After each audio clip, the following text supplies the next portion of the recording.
আজকে আমরা মাইক্রোসফট এক্সেলে কিভাবে কনভার্ট করতে হয় এটা দেখব। কনভার্ট মূলত কেজি থেকে গ্রাম, সেলসিয়াস থেকে ফারেনহাইট কনভার্ট করা যায়। তো কনভার্টের জন্য আমাদের একটা ফাংশন লিখতে হবে। প্রথমে ইকুয়াল দিলাম, ইকুয়াল আমরা যেহেতু কেজি থেকে গ্রামে করব এই জন্য ইকুয়াল দেওয়ার পর কনভার্ট লিখতে হবে আমাদের, C O N V E R T, convert. Then bracket দিতে হবে, ফার্স্ট ব্র্যাকেট ওপেন। তারপর যে সেলটা আছে এই সেলটা, প্রথম সেলটা সিলেক্ট করতে হবে। সিলেক্ট করার পর কমা দিব, কমা দেওয়ার পর ইনভাইটেড কমা দিব। আমরা যেটা থেকে যেটাতে কনভার্ট করতেছি এটা হচ্ছে প্রথমে দিতে হবে। যেমন কেজি থেকে গ্রামে কনভার্ট করতেছি এই কারণে আমাদের কেজিটা প্রথমে দিতে হবে। আর যদি গ্রাম থেকে কেজিতে করতাম তাহলে গ্রামটা আগে প্রথমে দিতে হইতো।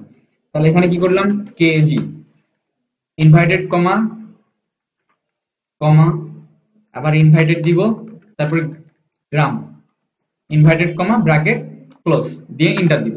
তাহলে 6.3 কেজিতে কত গ্রাম হয়, 6300 গ্রাম হয়। এটা হচ্ছে আসছে সহজে। আর এই যে ফর্মুলা বারে আমরা সূত্রটা দেখতে পারতেছি।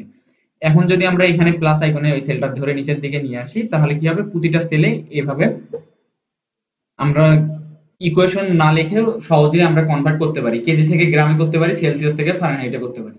তো আগামী ক্লাসে আমরা অন্য একটা টপিক নিয়ে আলোচনা করব।